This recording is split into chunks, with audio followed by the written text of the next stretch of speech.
విద్య ద్వారానే సమగ్ర మనోవికాసం సాధ్యమని గుంటూరు పశ్చిమ ఎమ్మెల్యే గల్లా మాధవి స్పష్టం చేశారు. విద్యార్థులు తమ శక్తి సామర్థ్యాల మేరకు రాణించాలని అన్నారు. తల్లిదండ్రుల ఆకాంక్షల మేరకు ప్రభుత్వ పాఠశాలలు కార్పొరేట్ కి ధీటుగా విద్యను అందిస్తున్నాయని వివరించారు. గుంటూరు స్తంభాల గరువు చేబ్రోలు మహాలక్ష్మి పుల్లయ్య నగరపాలక ఉన్నత పాఠశాలలో శనివారం మెగా పేరెంట్స్ టీచర్ సమావేశం జరిగింది. ఈ కార్యక్రమానికి ముఖ్య అతిథిగా గుంటూరు పశ్చిమ ఎమ్మెల్యే గల్లా మాధవి పాల్గొన్నారు. ఈ సందర్భంగా ఎమ్మెల్యే మాట్లాడుతూ మారుతున్న కాలానికి అనుగుణంగా ప్రభుత్వ పాఠశాలలో అన్ని వసతులతో కూడిన అత్యుత్తమ విద్యాబోధన కొనసాగుతుందని వెల్లడించారు. కూటమి ప్రభుత్వం మెగా పేరెంట్స్ టీచర్స్ కార్యక్రమం ద్వారా ప్రభుత్వ పాఠశాలల బలోపేతానికి చర్యలు తీసుకుంటుందని పేర్కొన్నారు.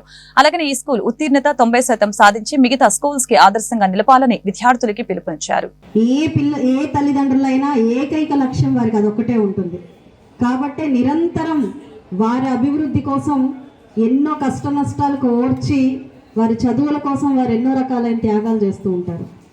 అయితే మరి ఈరోజు పిల్లలందరూ కూడా ఆ ఆలోచనని మనసులో పెట్టుకొని బాగా చదువుకొని ముందుకు వెళ్ళాలి. ఇందా తేజస్వి అక్క చెప్పిన ప్రతి మాట గుర్తుందా అందరికీ? సో ఎంతమంది ఇక్కడి నుంచి ఒక స్ఫూర్తిదాయకమైన భావి పౌరులుగా తయారవుతారు అన్నది మాత్రమే మనకి లెక్క.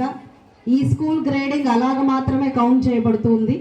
ఇప్పటిదాకా 75%తో 900 పైచీలకు స్టూడెంట్స్ ఉన్నారు. 75%తో ఇక్కడ పర్సంటేజ్ వస్తుంది అని చెప్పి ప్రిన్సిపల్ గారు చెప్పారు. అయితే మీరందరూ కూడా నాకు ప్రామిస్ చేయాలి, మనం 85 to 90 నెక్స్ట్ అకాడమిక్ ఇయర్కి రీచ్ అవ్వాలి. అలా రీచ్ అవ్వాలి అని అంటే స్టూడెంట్స్ ఏం కావాలి, పేరెంట్స్ ఏం కావాలి, టీచర్స్కి ఏం కావాలి, ఈ ముగ్గురికి ఏం వస్తే వారి యొక్క టార్గెట్ని ఫినిష్ చేస్తారు అన్న దాన్ని ఈరోజు వేదికగా ప్రతి ఒక్కరూ మీ సజెషన్స్ ఇచ్చి ఇక్కడి నుంచి ఒక ప్రొడక్టివ్ ప్రోడక్ట్తో మనం బయటికి వెళ్తే నెక్స్ట్ ఈ స్కూల్ అనేది నిజంగా ఈ గుంటూరు వెస్ట్లో ఒక ఐడెంటిఫికేషన్తో ముందుకెళ్తుంది అని చెప్పి నేను కోరుకుంటూ ఉన్నాను. ఒకప్పుడు జెడ్పీ స్కూల్స్ అన్నిట్లో కూడా రైతు కూలీ అయిన కొడుకు పిల్లలు, రైతు కూలీగా ఉన్న పిల్లలు కూడా ఆ జెడ్పీ స్కూల్లోనే చదివేవాళ్ళు. ఆ ఊర్లో ఉన్న సర్పంచ్ పిల్లలు కూడా అదే స్కూల్లో చదివేవారు. ఎక్కడ తారతమ్యాలు ఉండేవి కాదు చదువులో. ఖచ్చితంగా వారి విద్యని చాలా చక్కగా అభ్యసించేవారు. టీచర్స్ కూడా అంతే బాగా వారికి చేయూతను అందించేవాళ్ళు. ఈరోజు మా జనరేషన్లో జెడ్పీ స్కూల్లో చదివిన వాళ్ళందరూ కూడా అమెరికాల్లో లేదంటే రకరకాల అభివృద్ధి చెందిన పట్టణాల్లో వాళ్ళ ఉద్యోగాలు, బిజినెస్లు చేసుకుంటూ చాలా అద్భుతంగా వారి జీవనాన్ని గడుపుతూ ఉన్నారు.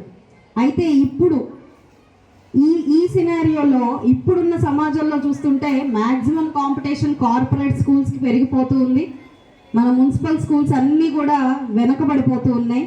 ఎంత చక్కటి మౌలిక సదుపాయాలు అందించినప్పటికీ, బీఈడి BA లెవెల్ చదివి ఉపాధ్యాయులు ఉన్నప్పటికీ ప్రభుత్వాలు నిత్యం పిల్లలు స్కూల్కి రావడం కోసం